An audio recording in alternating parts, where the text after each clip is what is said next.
Here's what's cooking on today's Sports Stove podcast. We are bringing in a Hall of Famer to talk with us today about Nashville sports. We'll cover some other topics as well. We're excited for this one. That's what's cooking on today's Sports Stove podcast. From Belly Up Sports and the Belly Up Podcast Network, you're listening to the Sports Stove podcast with your host, Vince Stover. Hey, good looking, what you got cooking? How's about cooking something up with me?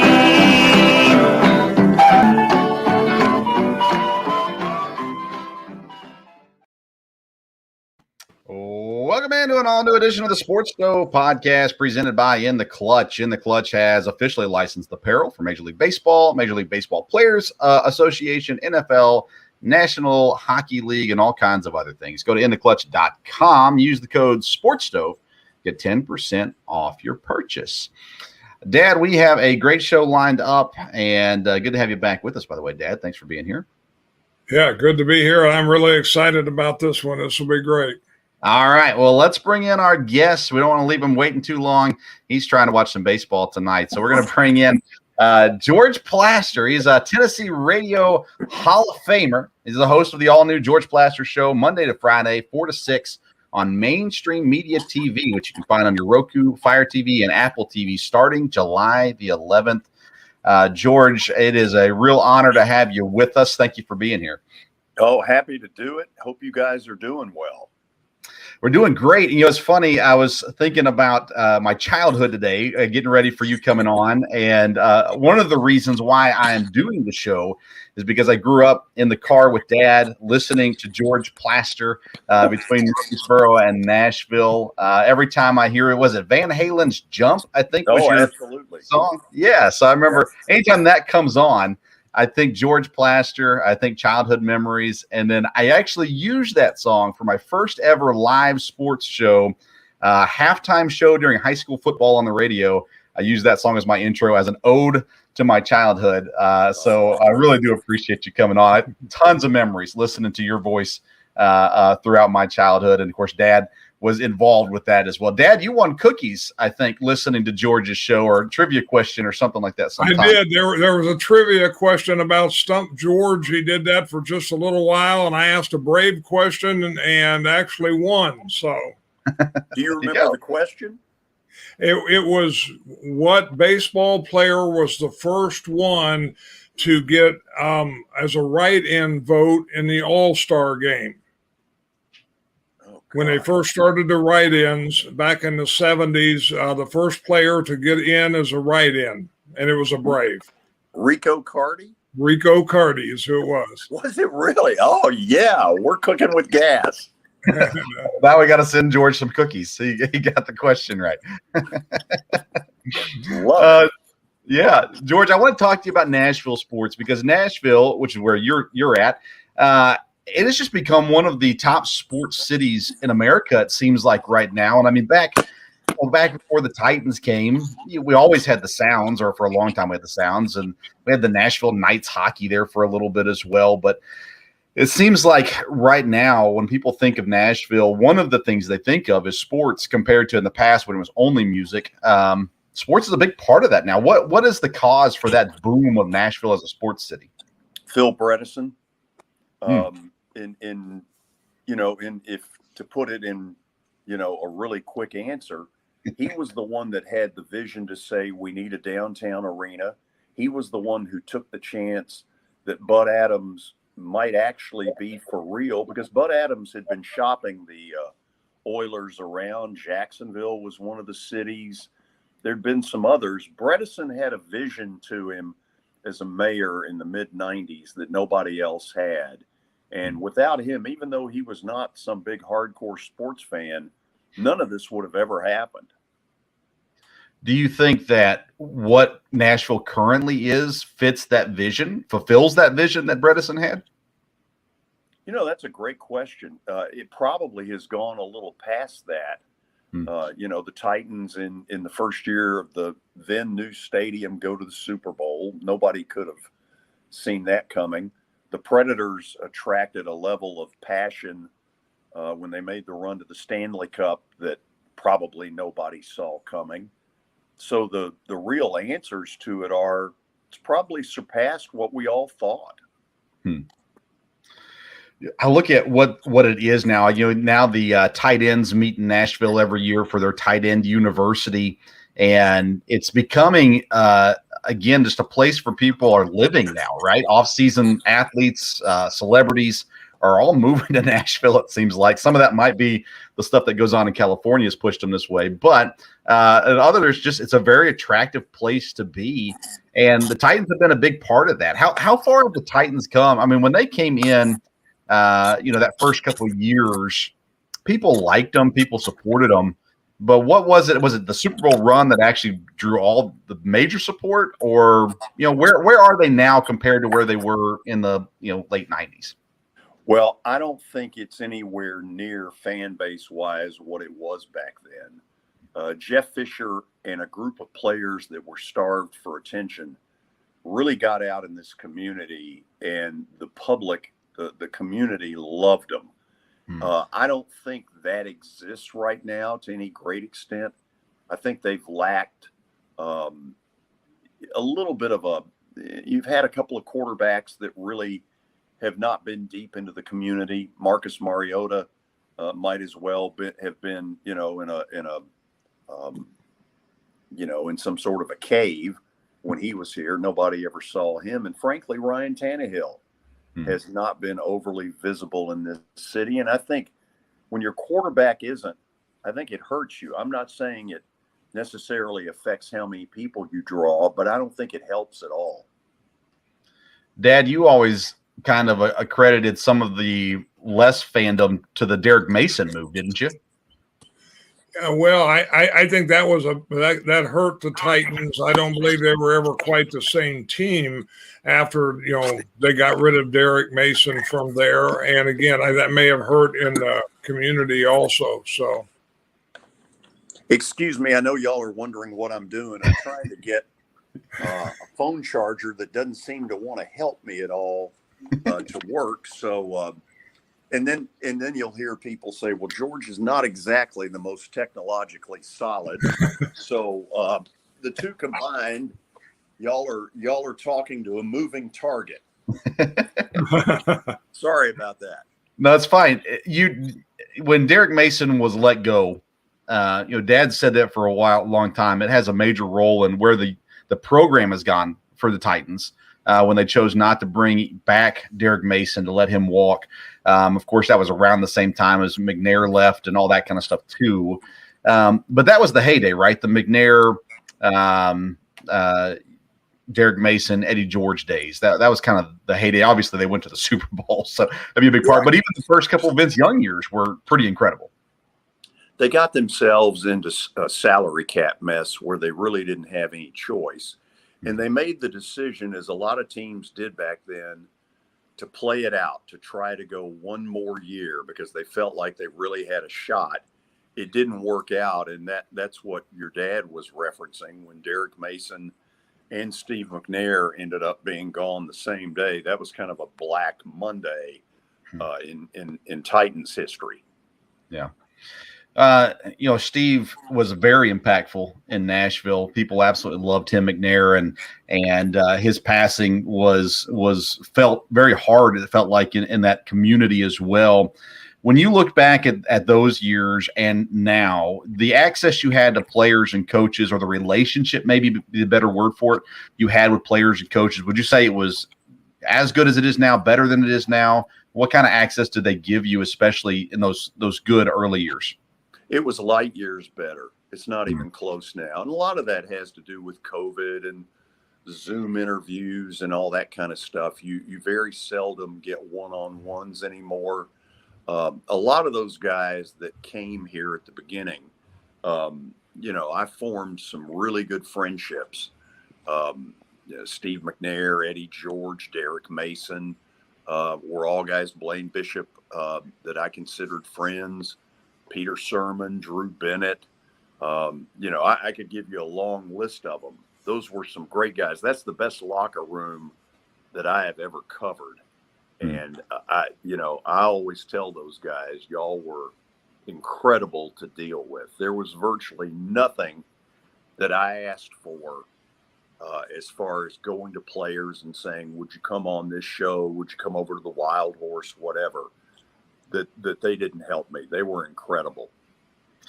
Now, I cover Eastern Kentucky University and been really fortunate. The university's been great to me and letting me in, and coaches have been great, players have been great. One of the things I always think back to that my dad said as a kid when he talked about you, George, was it seemed like the local media really pandered to Jeff Fisher. And Dad always said that you were the one person who didn't. It wasn't that you were ever mean to Jeff Fisher, but you were willing to speak the truth, whether it hurt his feelings or not. I don't know if you on purpose did that, what kind of the behind the scenes aspect of this, but how do you balance having a sports show that's not just sucking up so you can have that relationship versus actually being able to talk real live what's going on? Yeah, it's a fine line. I mean, Jeff and I are, I believe, very good friends today. I helped him with a big charity event last summer for the Heimerdinger Foundation. The way I used to say it, I knew that Jeff respected what I was doing.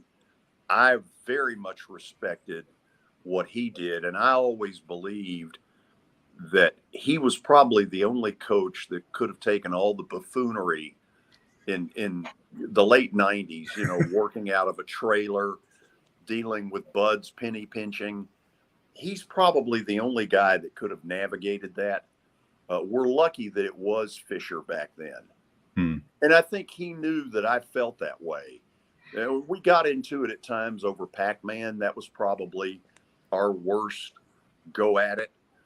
I kept telling him, your little angel is no angel. And, that caused some stuff. That was really the biggest thing he and I got into. Yeah, Pac-Man Jones was an interesting case.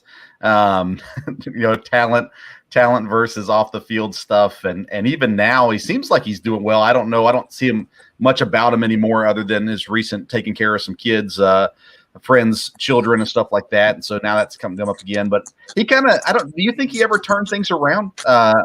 Because it seems like the end of his career, he wasn't getting in trouble, at least that we heard of. Yeah, I hope not.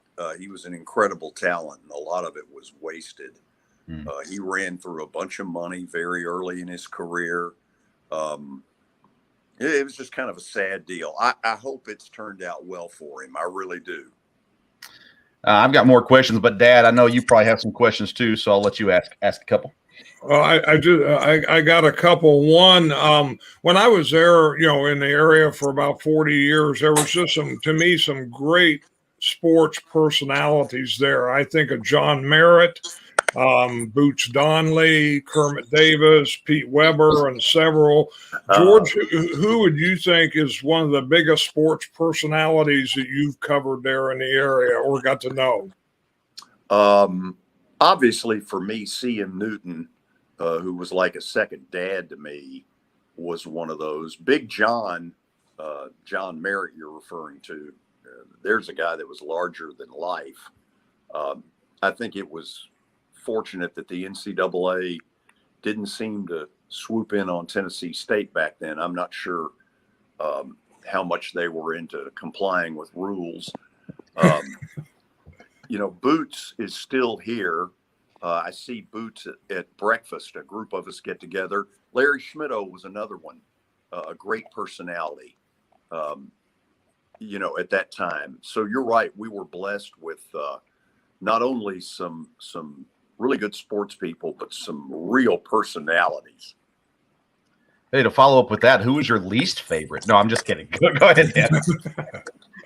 That's it. Got a Predator question. Of course, you people may not know that you're one of the people very much responsible for the Predators still being in Nashville with that big season ticket sale over that weekend there. But I had a chance to go, and Vince went with me several times to Predator games. I was fortunate enough to get to go to 2 or 3 or 4 every year when I was there. And I was able to go to the first playoff game series when they played the Red Wings. And I was there to be able to be there at the second game. Of course, they got their first playoff victory at the first one, but that night was the first shutout, I believe, in playoff history for the Predators. And the last 2 minutes of that game, I have never been in a live sporting event as loud and as electric as that was. And I know you've been to hundreds and hundreds of Predator games. What would be a game or a moment that would stick out to you? Let me ask this first. Am I causing all the crackling I believe so. in the background? I think so. Okay, let me see what I can do. I apologize That's okay. for what I'm causing here. I've got about 35% stuff, so bear with me on this. Okay. The night they beat Anaheim to get to the Stanley Cup final, when they brought the team back out on the ice to the music, whatever it was, Glorious Domination. Several of us who had been involved in that rally, I know were moved to near tears because we fought our butts off during those 2.5 months to see to it that this team would stay here, and to watch all of it come to fruition. You know, you think a year later, Seattle, which was a great city supporting the Supersonics, they couldn't pull off what we did. And, you know, I've always felt like we were really fortunate. That was a really emotional moment. I'm a day one season ticket holder. I didn't know the first damn thing about hockey when they got here. But about 4 years in, it finally hit for me. And then when you put in the kind of efforts that all of us in the Our Team Nashville group put in, you tend to want to care a little bit more at that point. Is this any better, by the way? Yeah, it sounds good to me. Okay. Sounded like a thunderstorm for a while. All right, Vince, go ahead. Okay. Yeah, I wanted to go back to the Preds. The sale announced here recently. You had some good stuff on social media about that. You thought it was a good thing, the ownership that would be coming into the Nashville Predators. And it was a far different story than the last time they were up for sale, right? Oh, God. Yeah, the deal all those years ago, I knew, or at least I thought I knew, the minute I heard Canadian businessman Jim Balsillie, I knew we were in trouble. I was actually I was at Turner Field to see the Braves and the Mets. And Butch Spiriton, who runs the Convention and Visitors Bureau here, called me and said, Leopold has sold the team. I called Willie and Darren. They were on the air. I was on vacation. And I told him, I said, we're in big trouble. And on the way back, I remember thinking, what could I do to help? And little did I know that 48 hours later, Butch and Ralph Schultz, who runs the Chamber of Commerce here, they decided to put a group together. And before I knew what hit me, I was one of the ringleaders in that deal. I'm glad I was stupid enough to not know what I was getting into. Oh, that's great. That's great. George, I know we got your phone's dying, so we don't want to keep you too much longer. But you do have a new show coming on. You're going from radio to TV. It's Monday to Friday, 4 to 6 on Main Street Media TV. You can get that on Roku, Fire TV, Apple TV. Starts July the 11th. And now you go from hearing the golden voice of George Plaster to seeing the face of George Plaster on a daily basis. Thunderstorm right now. Okay, maybe that got better there. I don't know what happened, but yeah, I'm going to transition into sort of a little bit of what y'all are doing, which is sports talk radio on television. Now, I think I might be better off putting a paper bag over my head. That might help it, but I'm really excited about it. This is going to be a fun venture for me. This late in my career, I'm not sure I ever thought I would have this much fun, but putting this together has been a blast. Well, George, thank you for coming on. It means the world to us. And sorry about some of the audio issues, but We'll catch up with you sometime down the road. Thank you so much for being on with us today. Listen, I am so sorry. It's okay. Because I know you all had some good plans with this, and I have ruined it with what sounds like a thunderstorm in the area. So, give me a holler back. Here's a good line. Give me a rain check. There you go. All right, George. Good luck with the TV show, and we'll talk to you down the road.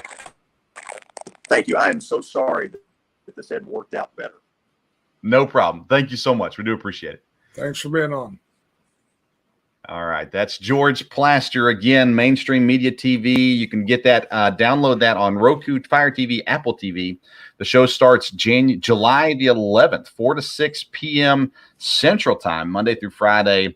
And you'll love listening to George. He is a great host and does a great job there in Nashville, but talking about other things as well. So thank you to George Plaster. And I don't know. I didn't have as bad of audio issues till the end there as what he was having. So Dad, I don't know how it sounded on your end. I'll listen back to it, I guess, when we post the show. But there was some great stuff in that interview, Dad. Marcus Mariota, Ryan Tannehill, not active in the community. That surprised me, especially about Tannehill. So that was surprising. Some good stuff about Jeff Fisher in there. The hockey sale was awesome as well. And absolutely loved having George on. We'll work to get him on again. He was, we're on Eastern time. He was Central time. I had a little confusion with that. So he was at the minor league baseball stadium talking to us tonight. And, but George, phenomenal. Absolutely loved it. Thank you to George Plaster for coming on this show. Dad, let's take a quick break and we'll come back and we'll talk some more sports after this word from intheclutch.com.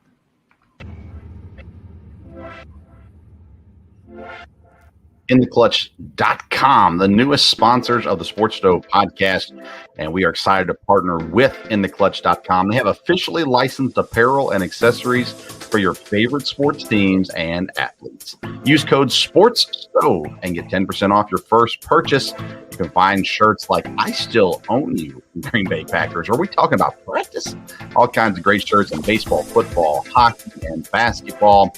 Officially licensed apparel from InTheClutch.com. Again, use the code SPORTSSTOVE to get 10% off your purchase.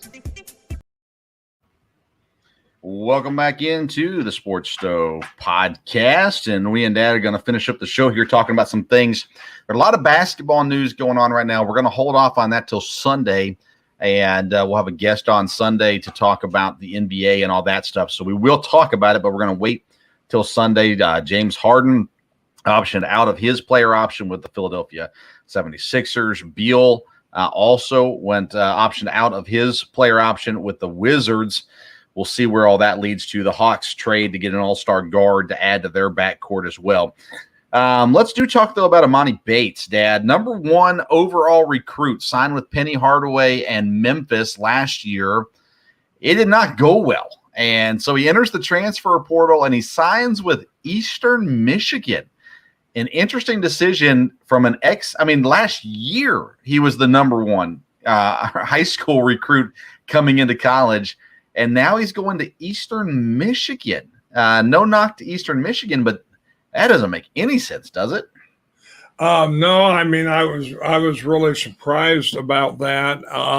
Be interesting to see how that goes with different players. You know, we talked about Eastern Kentucky have a great recruiting year and some really big name players going there. And obviously, I think you and I talked about it the other day that, you know, a really good player can go to a smaller school like that, or I guess with a lesser conference, not necessarily a smaller school, and they can really stand out and be noticed there. So, but again, you would think it was kind of good to see, because with all the NIL stuff, you know, I wouldn't think that factored into the decision at Eastern Michigan. And, you know, it's great to see, you know, him go where he thought he had a good opportunity to do well. So, yeah, again, you know, we've talked about all this with the NIL and different things. And I think it'll be a few years before everything kind of shakes out what kids are going to do. maybe the NIL factored everything into this. Maybe we'll find out that he got paid a lot of money to go to Eastern Michigan, but maybe not. Maybe it was purely a decision of where he wanted to go. I don't know. Sticking to the college side of things, we talked about Arch Manning committing to Texas, and since he has, the recruits have been pouring in for Steve Sarkisian there in Texas. Not a surprise, right, that you sign one of the most well-known quarterbacks in the nation, the number one ranked quarterback in the nation, the highest ranked quarterback in the nation. Only 3 quarterbacks ever rated this high coming out of high school: Quinn Ewers, who's at Texas, and Vince Young, who went to Texas. So Arch Manning is there, and he is bringing a lot of guys with him. How much does one recruit signing truly impact? You talked about the NIL stuff. It seems like Arch Manning had a bigger impact than NIL had with getting these Texas recruits. Well, I know in years past it made a big difference. If they could, one, it was important for a college, to get an elite player, but then to get an elite player who would go out and get one early, like Arch is, and then him go out and try to recruit other people to come with him. That's always been a very positive thing for schools, and that was one of the advantages of anytime they can get someone to sign early. And I know there's been other schools and other players that once they signed, then that really helped them get other players at the school. And Texas, is really in the right spot. It's funny because, they really didn't do well last year, but now they've had a fairly good recruiting year.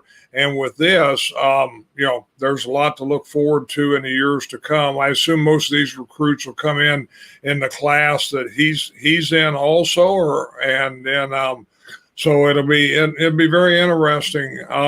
Again, not surprising at all, especially a guy with Arch Manning. And again, with all the publicity he would have, but the influence that his family would have, I think a lot would factor into that.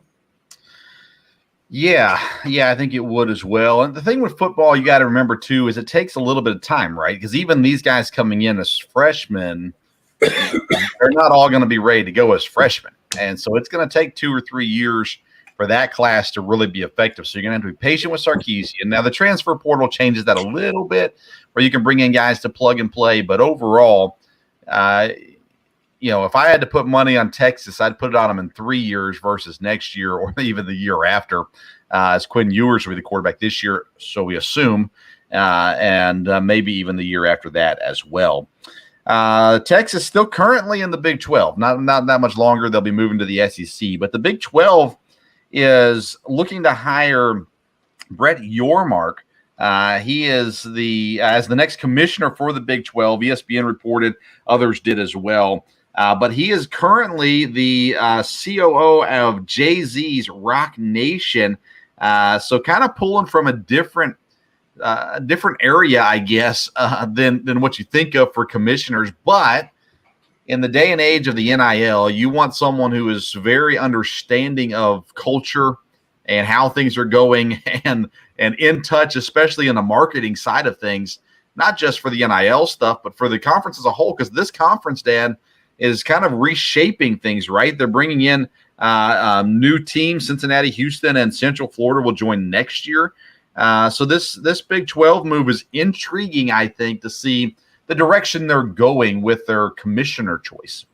No, I agree with you on that, and I think it's very wise. I mean, if the Big 12 is going to survive, because they're losing a lot of their big name, schools with Oklahoma and Texas. So if they're going to survive, they're going to have to think a little bit outside the box and do things outside the box. So to get a commissioner that can be creative and comes from a little bit of a different, different genre probably is wise. And again, it's like everything in sports. If this works, other conferences may look at seeing, who they need to lead them. I don't know that any commissioners are worried right now, but I think it's going to, every conference is going to have to look at things, until the NCAA changes or until they make this big mega football conference, which I think may happen sometime. Right now, for a conference to stay viable, seem like bringing in a guy that will have new ideas, probably a good thing. I agree. Let's talk quickly about the NHL. Sorry, Jason. Didn't like our conversation about the NHL a week or so ago, but it's over. Colorado wins Game 6 to win the Stanley Cup. I think that's their third Stanley Cup. And young team, they dent the Stanley Cup in their celebration. Still on the ice. That's interesting. But any words you want to give to the parting NHL season? Well, it's like I said, the Colorado was a very dominant force all year long, and I think I read where it was one of the most dominant. There were some things that matched up probably with the Gretzky Oilers, back in the day. But Colorado really, they were strong all year long, and it's interesting because they've got young talent. And even though while there is free agency and moves around a little bit in hockey, more than likely they can keep people together. And they do have a young team, and it'll be real interesting. I think it was good for the NHL. I think the NHL is doing much better, as you said, now that they're with ESPN, TNT. They have more. More publicity is helping them. And I think this run with a young team, I'm sure they'll use it greatly in promoting the season next season. Of course, they have their draft coming up here pretty quick. And I think it was an up year for the NHL. And, congratulations to the Avalanche. Tampa's had a real dominant run, and they very easily could have won. And, but congratulations to the Avalanche. Yes, congratulations to the Avalanche. Let's go baseball. Big brawl. We won't spend too much time on that. It's been a couple of days now since that happened. Suspensions got handed down. Crazy fight, to be honest with you. A lot of craziness happened there. I don't remember if we talked. I guess we did. Did we talk about the brawl? I don't remember if it happened after we recorded on Sunday or before. So we won't talk much about that. Anything that stood out to you with the suspensions? Were you surprised by anything? I guess the manager got suspended the most. I think he got the harshest penalty for the Angels, but Nevin, I believe. And I don't know. Overall, it's a surprising event, if you ask me. Yeah, I'm sorry. What was that? Anything that came from the suspensions that surprised you? No, not really. Again, I think, that's something professional sports has to watch and has to curb. And, so I think baseball obviously doesn't want to get that started from there. Again, I don't know what all spawned it. I've heard that it could be something from, the day before, somebody getting Trout getting thrown at, or at least a pitch that was up high or whatever. But, and baseball's always had a little bit of a retaliation. But, yeah, they're going to have to, bench clearing brawls. But again, I heard the talk about that, and it's true. Baseball's a little bit of a different animal. If you say, well, okay, nobody can leave the dugout, well, then you're leaving one player out there potentially against 4 or 5 players from the infield. So it's a little bit different, and something they have to look at. Well, maybe don't charge the mound if it's 1 against 9. It would be my take on that. Lots of injuries. Scherzer and DeGrom both in rehab right now, looking to get back soon. Bryce Harper, broken thumb, has surgery. Don't know when he'll be back yet either. What about Freddie Freeman? Interestingly enough, this would have been a good question to ask George Plaster, as he's a huge Braves fan. Freddie Freeman fires his representation, did not like the way things went in his transition to LA. Is Freddie Freeman regretting leaving Atlanta?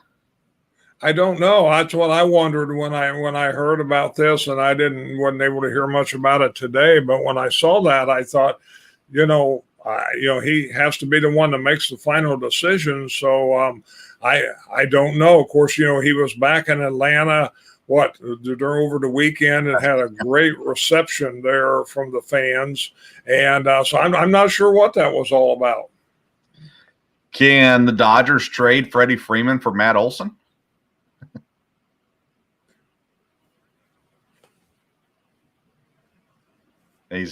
Can the Dodgers trade Freddie Freeman for Matt Olson? Yeah, I don't know that they would do that. So you'd have to say, I think they got a good deal what they have right now. Let's see here. Not a whole lot has changed in lieu of the standings in Major League Baseball. New York still absolutely crushing the American League East, 13 games up on Toronto. Toronto, Boston, and Tampa keep floating back and forth. Tampa actually is 2 behind Toronto right now. Minnesota leads the Central. Cleveland still there in second. The White Sox still just not being effective. Houston has the West under control. In the National League, Atlanta's catching New York, Dad. And look at that National League East. And now New York's about to get Scherzer and DeGrom back in the next, 2-3 weeks maybe. But Atlanta's been really, really tough. And they've got Albies out for a while. But I'm starting to think that maybe Atlanta wins this division over the Mets. What are your thoughts on that? Well, like I said, we knew all along Atlanta was not going to stay where they were at. That'd be very interesting if they do, as far as from the New York fan base and the Mets, to have the team it looked like they had and to be in control. Even if it's just to be a close race, going to be very interesting because, in New York, fans are not tolerated real well, and you have the Yankees having a great year. So it'll be interesting if the Braves do catch them, but definitely it's going to be a race, at least a 2-team race over there, I think. Milwaukee's in first again in the Central. I sent a thank you to 2 people today. We're recording this on Wednesday. I sent a thank you to Graham Wallace. He's a huge Toronto fan, and that's where Rowdy Tellez came from to Milwaukee. And then I also sent a thank you to Kevin Wilson, our fantasy baseball friend from Belly Up Sports, because this past week, Kevin Wilson dropped Rowdy Tellez in fantasy baseball. Since then, Rowdy Tellez has had two home run games.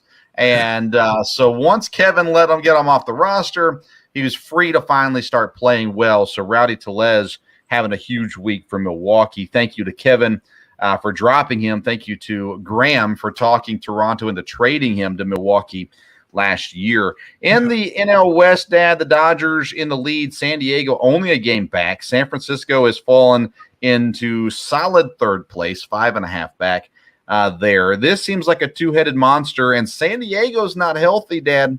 Fernando Tatis is still not back. He's supposed to start swinging in the next week or two. And Machado's been out for several games as well, and San Diego's not falling at all. They're still staying right there with Los Angeles. Is San Diego going to win the West? I mean, they could. You would think when they get, their players back, that'll add a lot, not only just a lot of talent to the lineup, but probably a lot of energy also from there and confidence. So I think the Padres definitely should be a factor and maybe able to take it from the Dodgers as it goes on. It'd be very interesting to watch. Walker Buehler is out with an injury. Dad would know that because he has him on his fantasy team as well. But it's going to be interesting to see as we get towards the All-Star break and how things roll there in Major League Baseball to close out this season.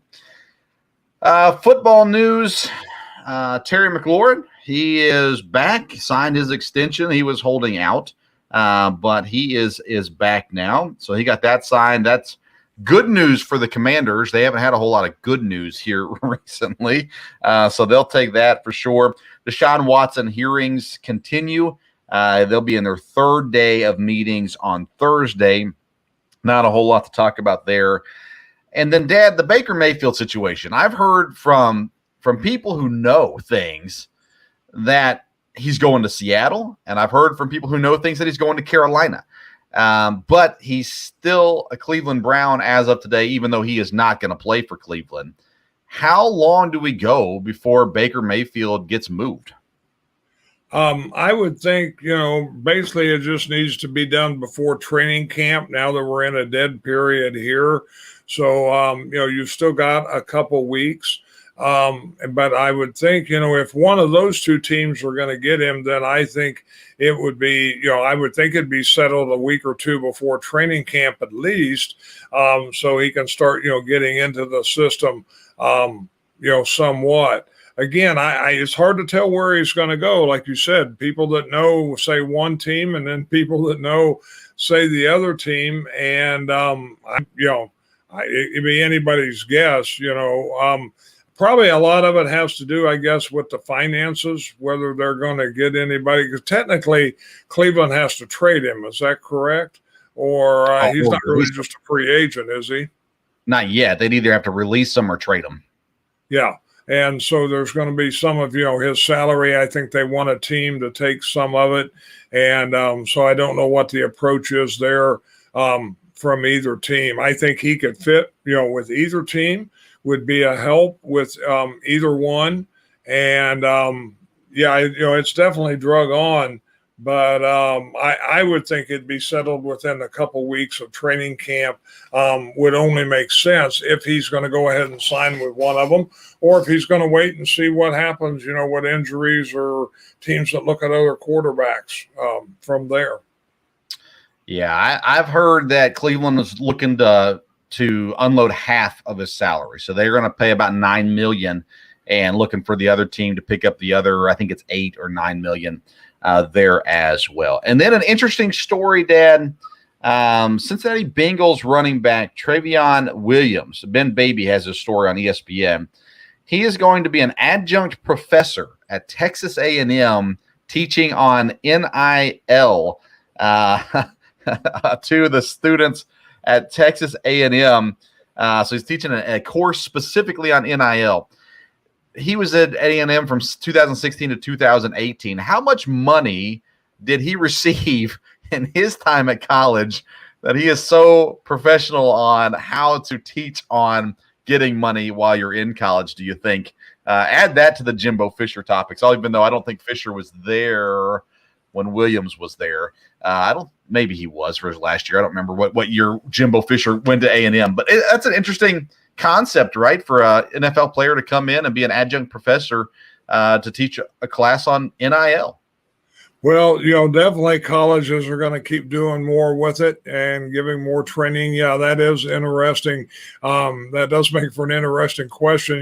Does he have experience in this, or has he just been, learning and wants to train them now? So that is a very interesting take on that. And it's interesting with everything that's happened with A&M and Alabama is they're bringing on an adjunct professor. But again, I'm sure Jimbo says, hey, this is just to help the kids when they get here because, there wasn't anything promised before except, this will give them an opportunity to really learn how this works. Yes, it will. Yes, it will. All right, Dad, that's all I got for today. Anything else that I missed that you want to talk about? No, like I said, it was great having, George Plaster on. If we had him a little longer, we could have asked a lot of questions, but it was very interesting, the things he said about the Titans, because when I was still there in Tennessee, there were some real questions about things, how they were doing business, how things were going on, what the problems were. And I've wondered, has any of that changed? And I would, based on what I heard tonight, probably not a lot of it has, he was definitely right about the Marcus Mariota thing. Most other sports commentators in the area, tried to say, well, that was okay. He needed to be at home in Hawaii, but, you never saw him compared, and that was very interesting there. I know one problem the Titans were having was with their attendance when I was there. They had agreed to sell tickets to ticket brokers, and pretty consistently a third, half of the stadium was the other team's fans. And now maybe that's changed a little bit now because they've had better years, but that would have been interesting to find that out. But, George Plaster was always one that would say what he thought the problems were. And, some of them people would listen and was able to help, and other people did not. The Titans didn't. Vanderbilt never listened to him, and he was an alumni, could have helped them a lot. And just very, it was great to hear him again. He's quite the personality. If anybody ever listened to him, be good to watch him on TV. He has lots of great sayings. He has lots of things. I always remember him talking about the Raiders and Al Davis. He always talked about their slogan was a commitment to empty seats.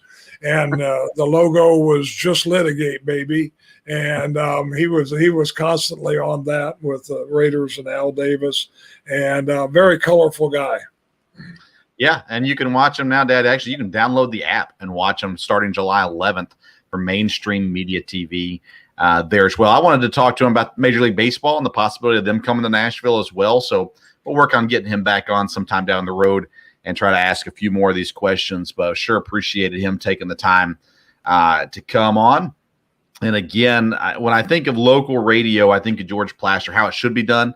Our local media here in Lexington and even Richmond, they won't say anything that will hurt their chances of getting on somebody on their show, which in Lexington doesn't matter. You're not going to get on anybody from Kentucky anyhow. Coach Cal's not coming on your show. Stoops isn't coming on your show. But nonetheless, it's just a lot of butt kissing, basically, not a whole lot of actual content. So only one show I know of in Lexington that gives real content. That's Brad Taylor's show. And in Richmond, I really feel like, I know some people aren't going to like this, I feel like we're the only show that puts out real content in Richmond. So, take it or leave it. I don't know. We're a lot like, I think, George Plaster in the fact that we're sports fans. To me, that was the thing about George. You watched him. I didn't have the same favorite teams he did. I didn't always agree with everything he said, but you knew he was a passionate sports fan. He loved sports. He loved talking about sports, and he came across that way. He wasn't saying something just to get ratings. He wasn't saying something one night and the next night saying the exact opposite. He was a fan, and he would give you his opinion from being a fan. And like you've said, you and I have always talked sports for years, and that's what we try to do on this show. Yeah, and honestly, I mean, my style, I guess, is shaped from George Plaster. A lot of it is because that's who we listened to a lot, in the car was George Plaster. And so a lot of kind of my vision for what this show is going to be is still kind of based off of what I heard growing up with George on the local radio. So again, thank you to George Plaster for coming on. We'll hope to get him on again sometime here down the road and talk more to him. I greatly respect him. And so appreciate him taking the time. I know he probably doesn't realize how much it means. It really is. It means a lot. So appreciate that. Dad, we are starting Sunday will be season 3 of the Sports Stove podcast. Started right before the pandemic. 2020 started the new year and said, all right, here we go. We're going to do a sports talk podcast, and then the whole world shut down and there was nothing to talk about. But we have made it through that. We made it through 2021. And as we kind of come into the midpoint of the year, now we transition into the fall sports, football specifically coming up. And so we are going to transition.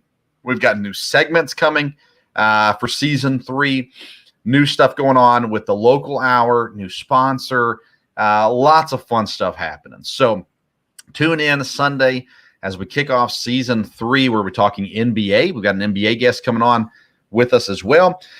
So we'll get into that. Then local hour, Sports Stove local hour starts up this coming Wednesday. We'll be live. Let's see here. I think we'll be live Tuesday night. It'll drop Wednesday morning. The podcast will, and we'll be on Belly Up TV on Wednesday morning as well, where we start our position breakdown for EKU football. And really looking forward to getting back into the local hour. Haven't done that for the month of June, so we're back into it. And again, introducing new sponsors, discounts on pizza. It's going to be a great time. So tune into that. I need to thank Belly Up Sports, by the way. Been with Belly Up Sports now for almost 2 years, and their support and encouragement has been felt and appreciated. And so we're still with them. Belly Up Sports, Belly Up Media. And you can find us on Belly Up TV every Monday, Wednesday, Friday, 7 a.m. and 2 p.m. And, of course, the podcast wherever you get it. Follow us on social media, Instagram and Twitter at Sports Stove. And then don't forget to go to intheclutch.com and get yourself a t-shirt. Use the code SPORTSSTOVE and you get 10% off your purchase there as well. All right. Thank you for tuning in to today's episode and to all of Season 2's episodes. If you missed any of this episode, make sure you go back and listen on YouTube or podcast platforms. And we will see you in Season 3 coming up next week. Thank you for listening. And until next time, we'll see you